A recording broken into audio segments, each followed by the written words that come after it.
Good afternoon, Atiya. Good afternoon, Ingram. Thank you so much for talking to Bayloric TV.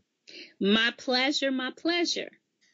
Okay, so for those people who don't know who you are and what you're about, tell the listeners who you are. My name is Atiya, and I am the marriage strategist. I am a writer, a trainer, and a speaker. Okay, so you're a writer, a trainer, and a speaker. So well, you know it's all wrapped up into that same thing. What I do is I'm a marriage strategist. I help men, women, and couples discover their own truth for a better marriage and relationship. But I'm a speaker as well. I'm a trainer for trainers. So it's all wrapped up in that same package. I help people to transform their lives. Okay, so tell us a bit more about your background before we go into what you actually do. Tell us a bit more about your background. Okay. Well, I have over 21 years experience in mass communication and education and development. I am a former Mrs. Illinois International, third runner-up worldwide. I have won several awards in the pageant arena as well, and also in performing arts. And I have written 7 books and a lot of inspirational pieces. I am a member of Black Life Coaches because I do the coaching with the relationships as well as empowerment coaching. Let's see. I am married to a wonderful man. And is that enough? Did it give you enough information? Well, it's a lot of stuff there, so we'll have to break it down and kind of give the people going to ask, well, let's break it down and find a bit more about what you do. So, the beauty pageant. So, explain. It is not a beauty pageant. Right, I said that deliberately. Beauty pageant. I said it deliberately. Okay, all right. To come and, because ultimately, you say pageant, people think beauty, Miss World, skimpy dresses. I'm going to tell you, and let me tell you why I take offense to that. And I always make the correction because you're not the first person who has interviewed me and talk about how I've won a beauty pageant or have you.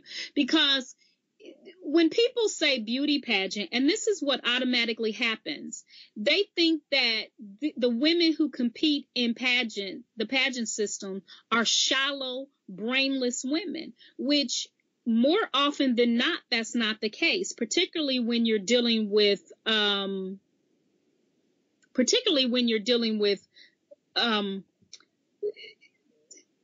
like the America system, the international systems. There are some systems out there that, you put on a bathing suit, there's not really an interview part to it, and maybe they rely on maybe your physical attributes more than people would like to. But the majority of the pageants that are out there is that interview and that platform dynamic. And so it was beauty, if you want to call it that way, or being physically fit or being able to be graceful walking in the evening gown is a very small percentage of a lot of the pageants. And you have the talent or the platform base or interview that becomes, half or more than half of the competition. And so when you compete in the pageant system, it's not just about you looking beautiful. You have to have some brains. So oftentimes when you see these women who are competing in these competitions, you're not just dealing with beauty, you're dealing with beauty and brains, if that makes any sense. So, and what happens is a lot of times people don't take you seriously when you say, she's won a beauty pageant. But no, I'm a woman of substance, and I don't want to be categorized or placed in the box because it was very hard work to capture the title of Mrs. Illinois International and then go on to place third runner-up worldwide. And I competed against some phenomenal women around the world. I mean, we're talking about lawyers, doctors, pilots. These people, entrepreneurs, these people come from all walks of life, and they've done some tremendous things in their life. For me to have been able to win, not only win, but become the first woman of color to win the title at that time, to win that was a big accomplishment. But not only was it a big accomplishment, it was a personal championship for me because I came from losing a significant amount of weight to then even claiming the title after that. So Okay, so you're pretty passionate about that, right? Absolutely. Yeah. So no, it's not a beauty pageant. Well, I said it deliberately because I knew you were going to try and correct me about it. But no, but let's be honest, we live in a real world where people will have assumptions. We live in a world that a lot of people can't think for themselves and will ultimately think, she was a pageant, so she was a beauty queen, so she was wearing skimpy dresses. She can't be that intelligent. People have people put things together like that, so... Well, they do. Not only that, then they even have the audacity to approach you in that manner. So they've already judged you before they interface with you. But these are people who are not informed.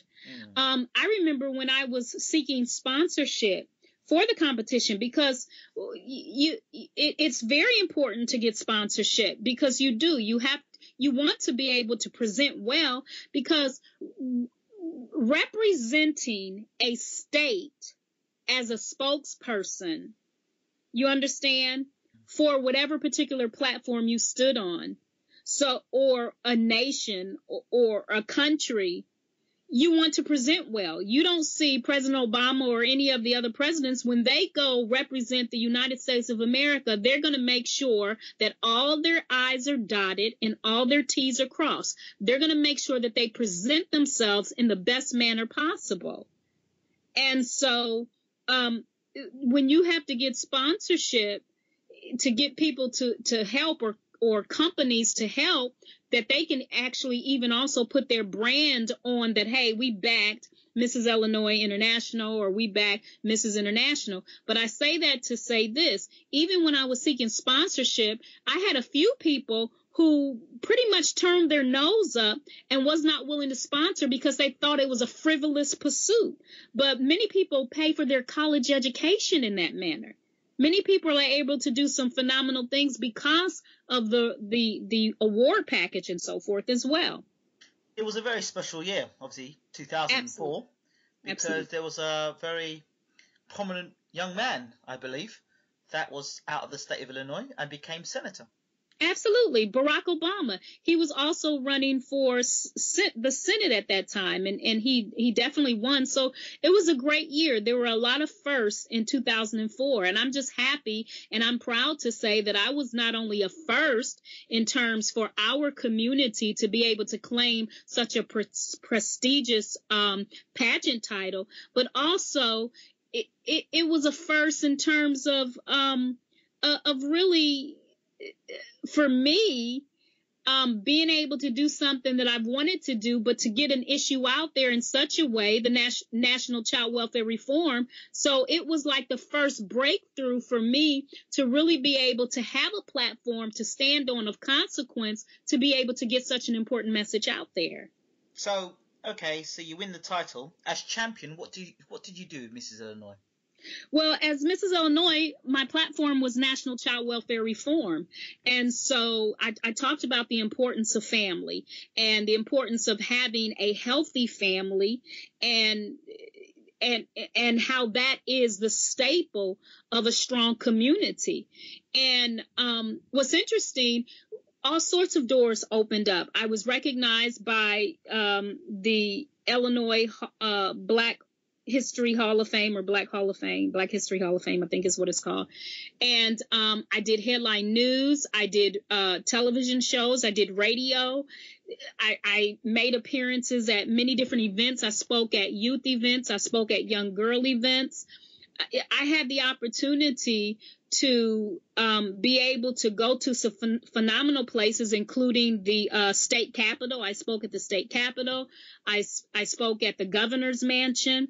So it was so many. I did parades. It was so many opportunities for me to be able to get this issue out there. And it was definitely work, all the hard work, all the sacrifices that went into me not only preparing, but also it for me, I think in my personal life, it helped me to regain some things that I had lost. I had been working with this issue for a couple years, and when I decided to take the route of the pageant system as another avenue, when that opportunity came up to take that as an avenue to maybe expand my sphere of influence, what was really interesting, is that it helped me to regain the femininity back that I felt like I had lost in fighting such a political and a big fight. And although the pageant system, the international pageant system, is not a politically based pageant, it was a way that I could be able to present such an important issue that far exceeds it being a political issue. It has to do with just basic, everyday, fundamental rights and lives of people and families. So the community element of things, because that means a lot to you. Why does community mean a lot to you? Well, community is what makes the world go round. And, you know, we all like our silent moments or our private time or our alone time. But in truth, no one is really on an island. And this is an interdependent world. This is an interdependent universe. And humanity is interdependent.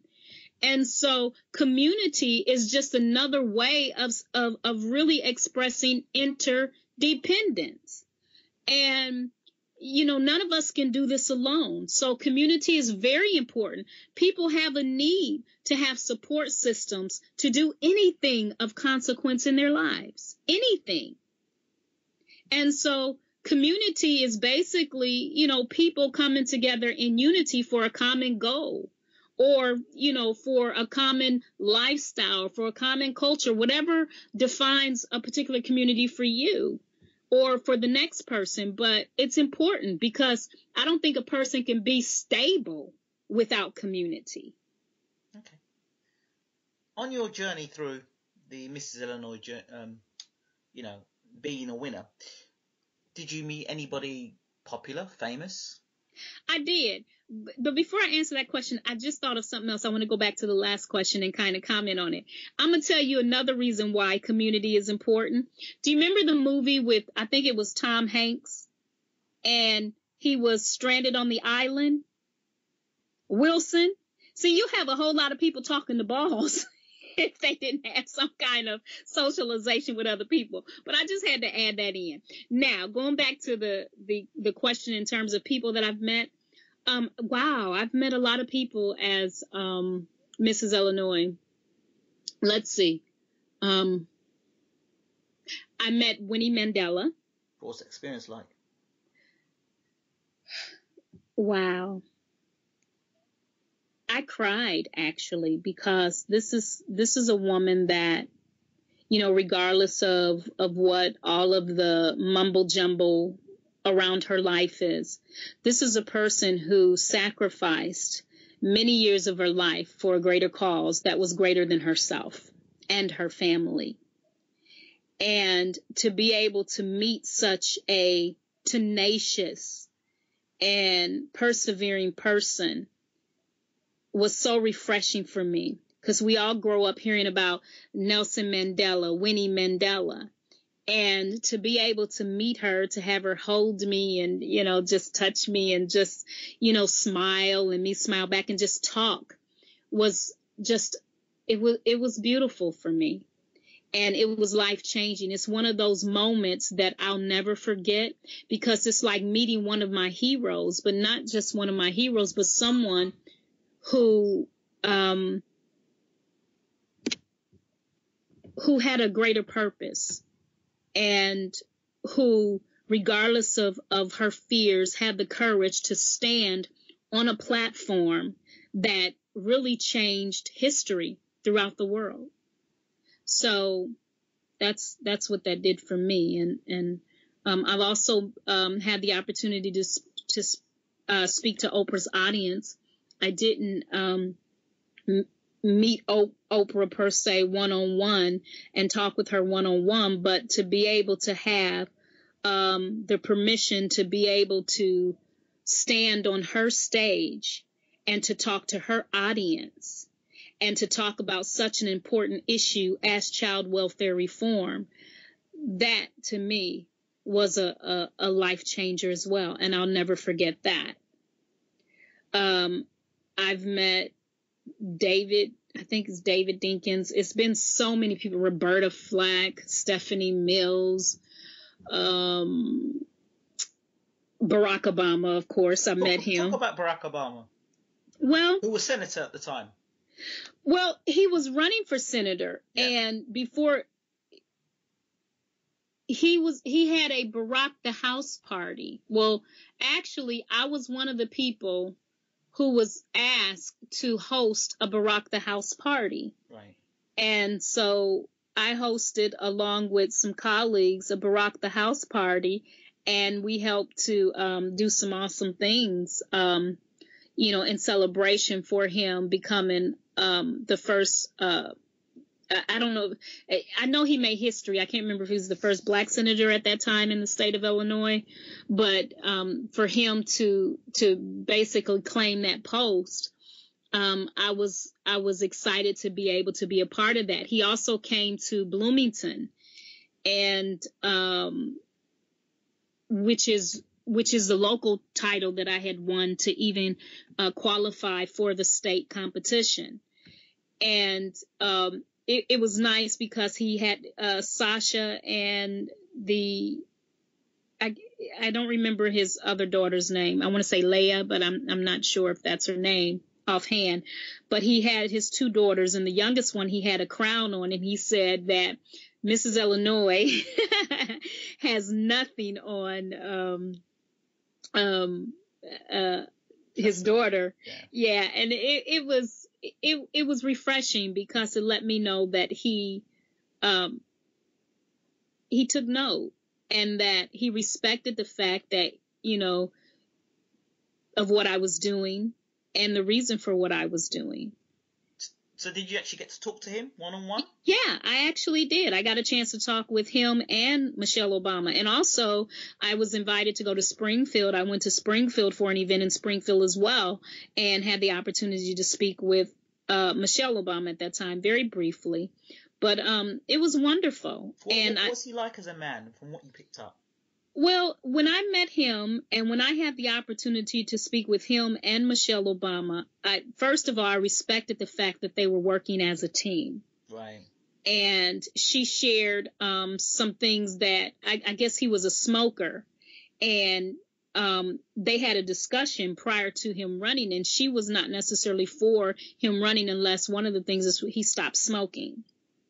And so,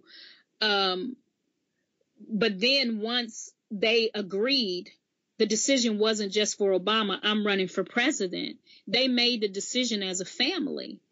And the fact that Michelle Obama's mother also is a big supporter as well, because she helps with the children. And so it's not that he ran for president, they ran for president. And collectively speaking, I had a lot of respect for that, because he was a very humble man, in my opinion, regardless of what people say, his arrogant walk. I found him to be a very humble man, but very confident and purposeful. And the fact that he was purposeful, I had a respect for that.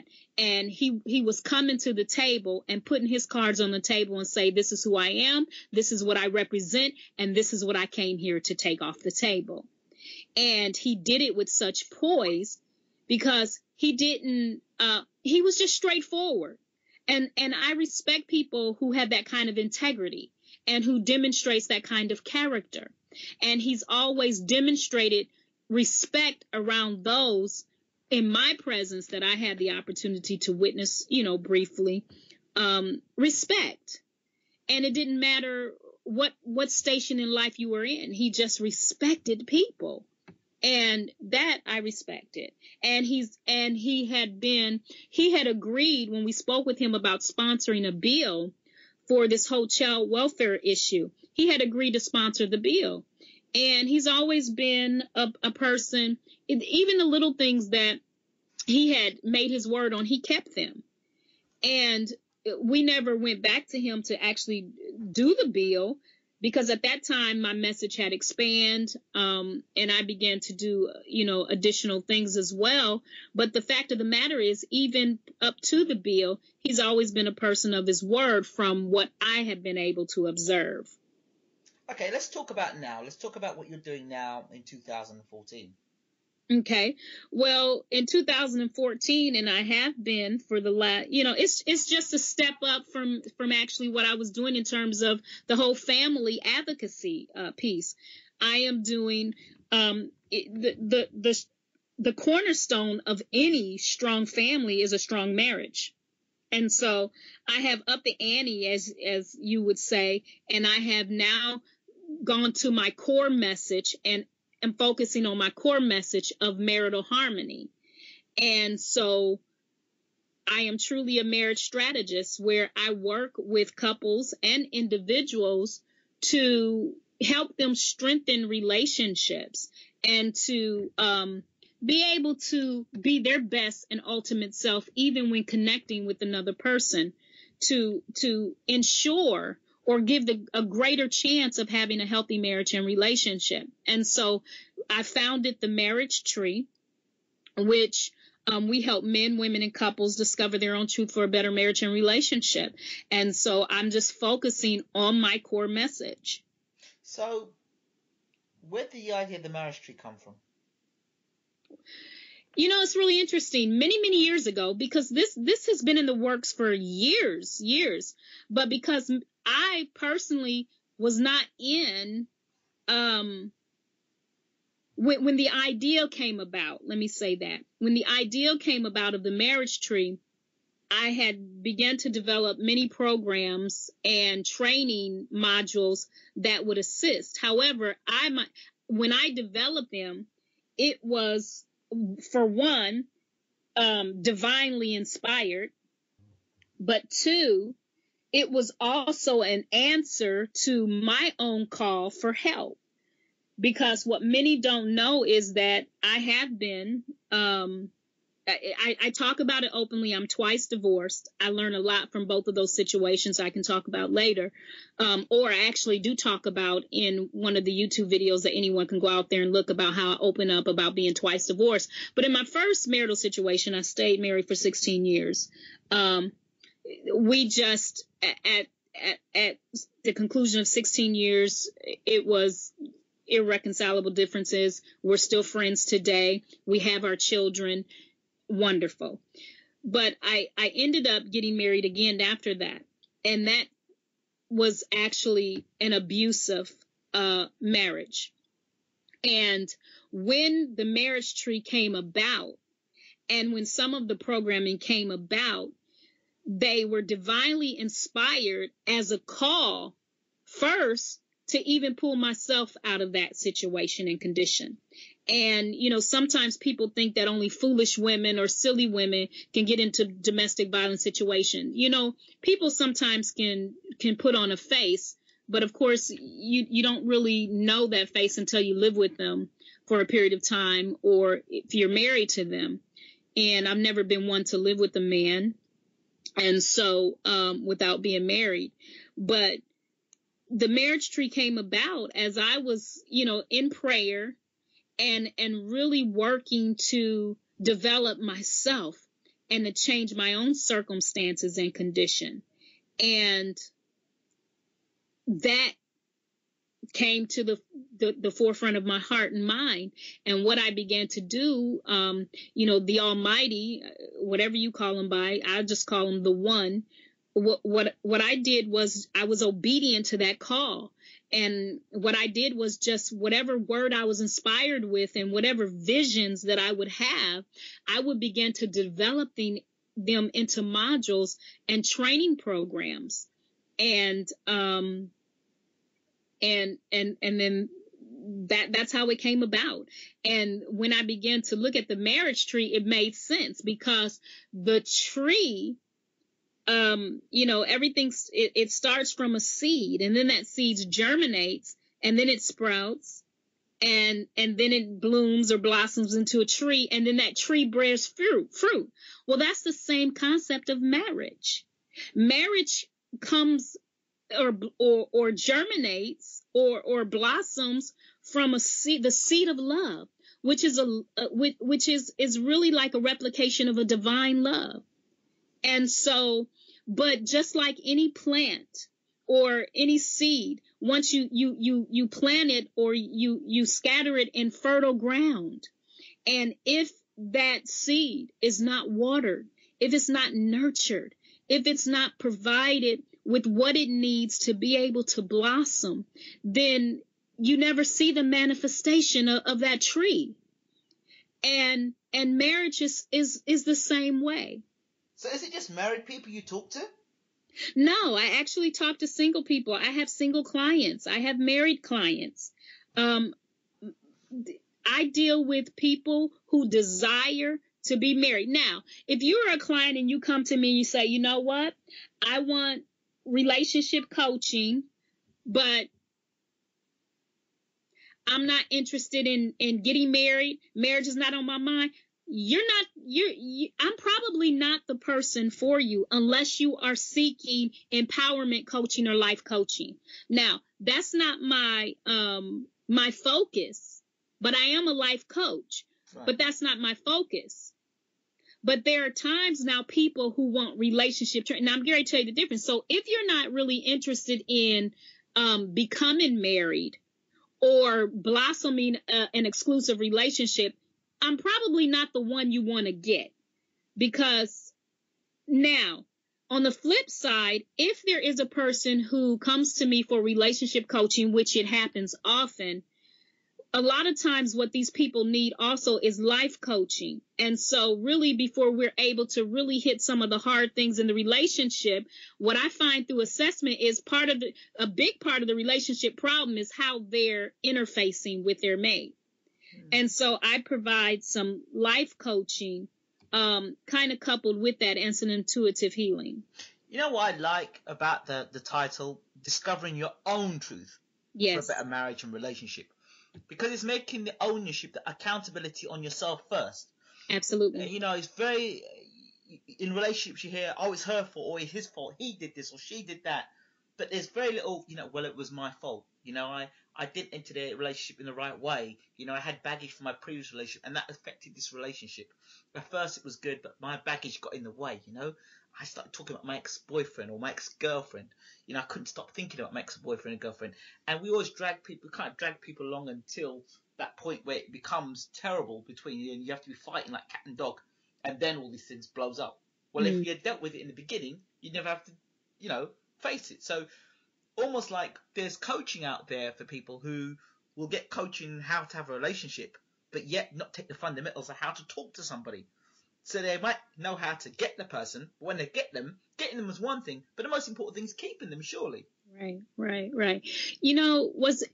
Exactly. Discover your own truth, because a lot of times people believe and I think it's an unconscious thing or a subconscious thing that they believe that they have to change or be something that they're not to be able to get what they desire, but not realizing that you deserve the best. And that's all you have to do is work to be your best. And the amazing thing is people think that they have to be something that they're not in order to get something that they desire.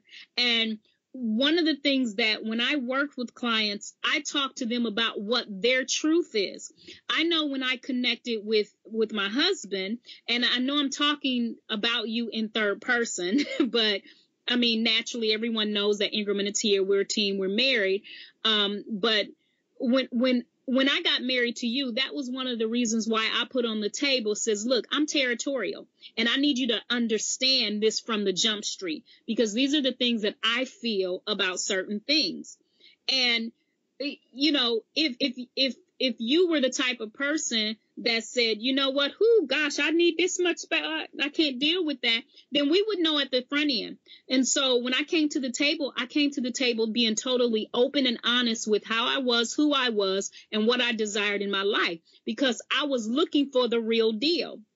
And for me, the real deal was someone who can accept the real me. And this is important. In relationships, often what happens is people They bring their ironed, their pressed side to the table, but everybody has a wrinkled side. And in the relationship dynamic, it takes two people to tango. So in other words, it's never just one person's fault. Even if one person, it may have been the aggressor in a situation, still the other person's response is equally as key.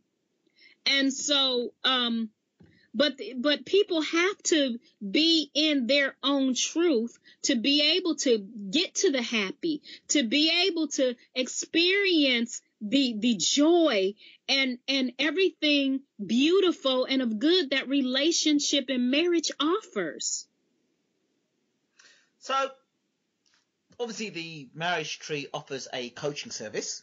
Yes. But have you got any materials? I mean, I know you said you're a writer as well, an author, right? Yes, I have books. One book in particular, well, actually, there's two books in particular that right now I really like. It's one of those things that I tell all my clients, these two books are must-get books. And if my client can't get them and you sign up for so many sessions, then I will gift you the books, because these are two must-get books. And that's From Ordinary to Extraordinary and Purposeful Dating. And From Ordinary to Extraordinary, now I've written 7, but the two in particular that I really often recommend to the clients that I'm coaching in the relationship dynamic, the From Ordinary to Extraordinary, what it does is it really gets you to focus on your own truth. And that's important. A lot of times people, they may have been married 3 years, 10 years, or what have you, but they haven't necessarily, they're not really living their purpose, or they're not really being their authentic self.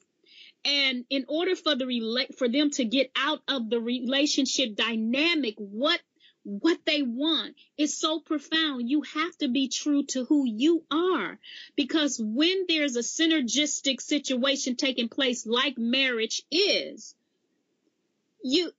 both people take the best of who they are and create something new. But if you're not even being who you are, then you kind of get lost in this mirage. And that's the thing that I help clients to, as a marriage strategist, help them sort through until they are able to go through this self-discovery process. And that's what From Ordinary to Extraordinary does. And then Purposeful Dating, it gets you, or it helps the person to focus on what's important and how to date ethically and how to date with purpose.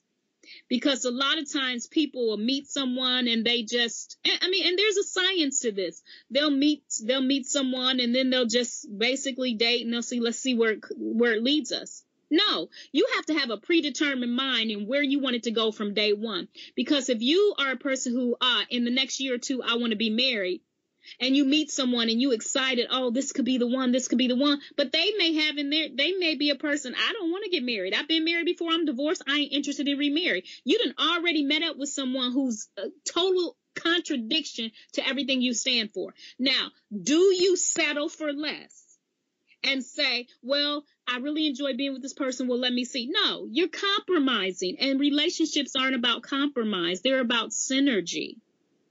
And so, did I answer your question? Absolutely. Okay, great. So there's 2 books. You see, From Ordinary to Extraordinary. Yes. And Purposeful Dating. Yes. I noticed, because I did look on the website, that the Purposeful Dating is a workbook, correct? No, Not Purposeful Dating, the other one, the From Ordinary to Extraordinary. From Ordinary to Extraordinary, right. From Ordinary to Extraordinary is a book with a workbook included. Yes. So you can't just read the book. Some people are able, it's an easy read. People can read the book in a day. That's how easy of a read it is. But it's going to take you longer than that to do the workbook. If you're really going through the process, it's going to take you more than a day to go through that workbook. And if a person goes through the workbook, it will change their life. So, no doubt about it. So if I were in reading From Ordinary to Extraordinary and I started reading that book, what would I look like on the other side? Wow. Well, you know what? That's a great question. And I can tell you some of the feedback that people who read the book have had. Right. There's one young lady who, as a matter of fact, we invited her to become a part of some of the work that we've done, but she came in, when I first had a conversation with her, she was going through some things in her marriage, and she was going through a lot. And one of the things, when she purchased the book, she read the book, and it changed her life. The dreams that she had, she brought them back to the surface. She's actually began to accomplish those dreams. She started this camp and this business and program that she had always been wanting to do. And she said that it was a book that empowered her and really gave her that jump start to really help her to understand that, wow, I do have the power. I am able to do this. And she said it was such an encouragement and inspiration for her. It totally changed her life. And I've had a lot of people who have actually gone through it who have said the same thing. I get emails. I meet some of the people in person, and they tell me that. And actually, this is a call out to anyone listening that have actually read the book to please go out on Amazon and do a review on it.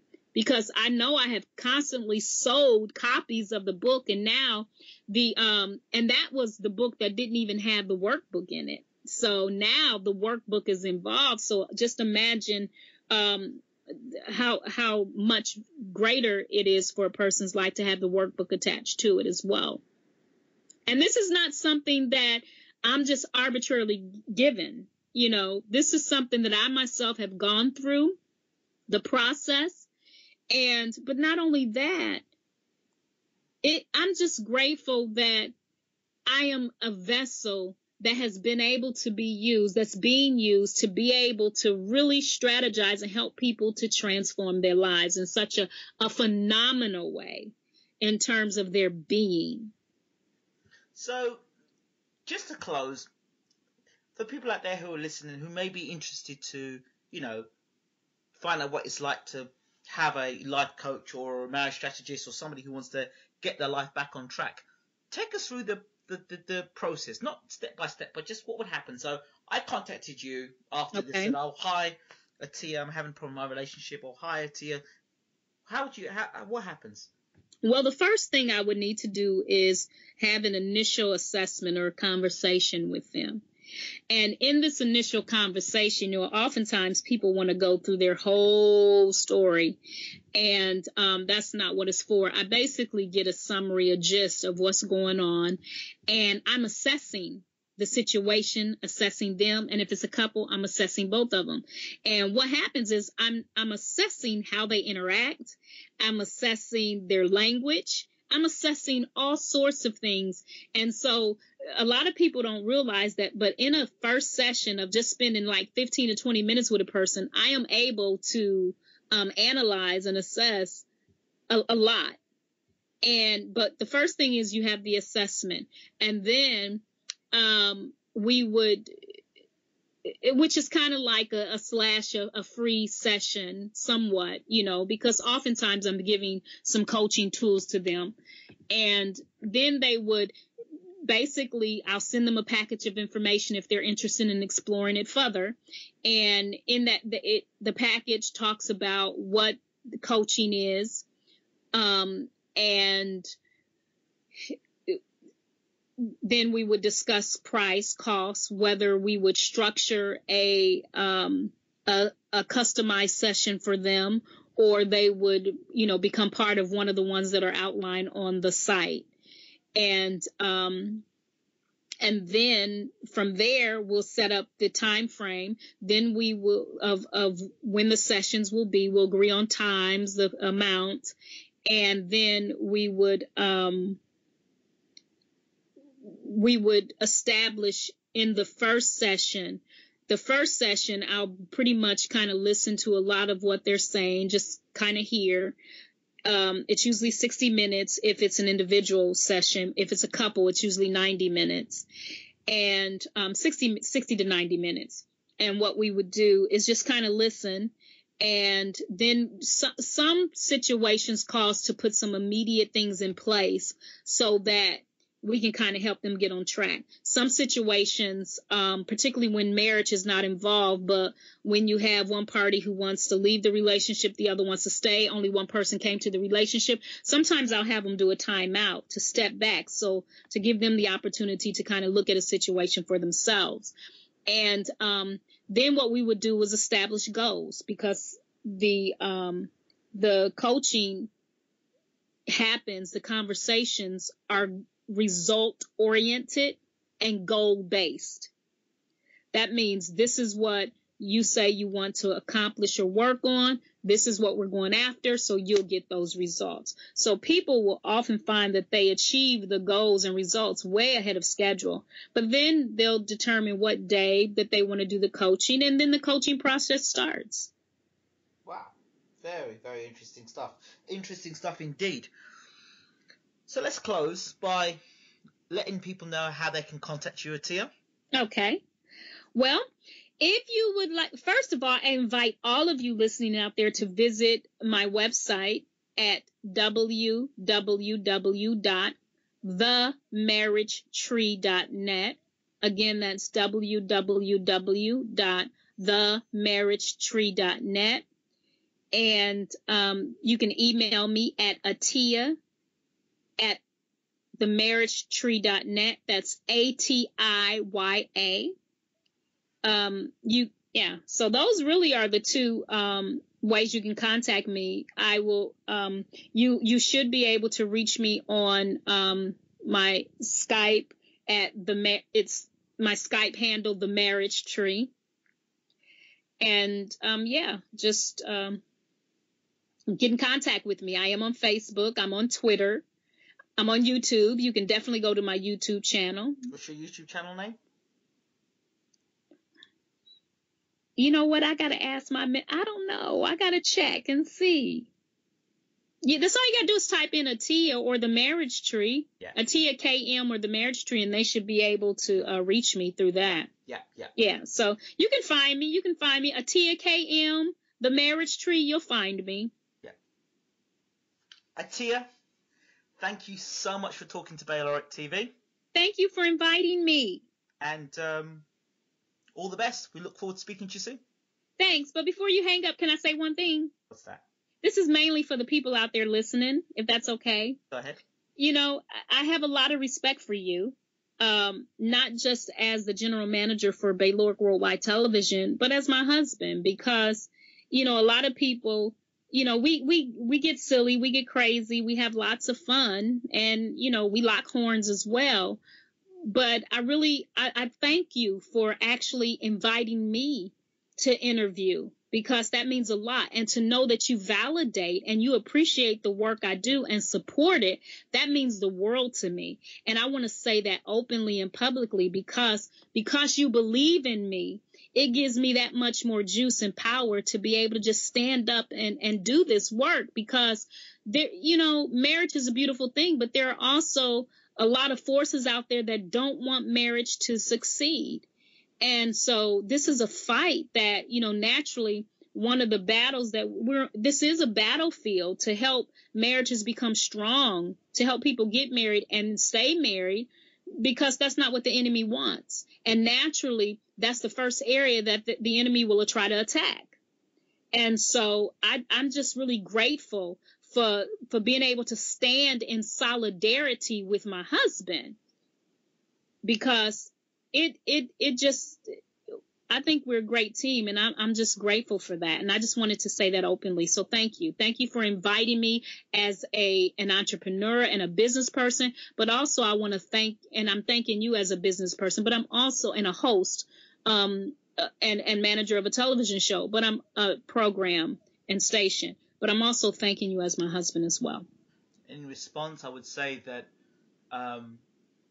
to run the marriage tree, I truly believe that balance is important, because it's not always women. You'll have men as well. And I think the life experience that I have as well can help mentor some of the young men that are out there that need help in terms of getting married and getting into having a relationship and stuff like that. And I think that, you know, both of us can work together to help men, women, and couples, discover their own truth for better marriage and relationship. Yeah.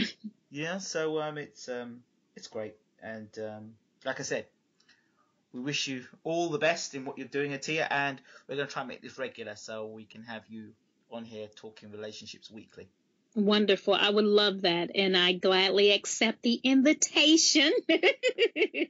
Thank you so much, Atiya. Thank This has you. been Bayloric TV with Atiya. We're out.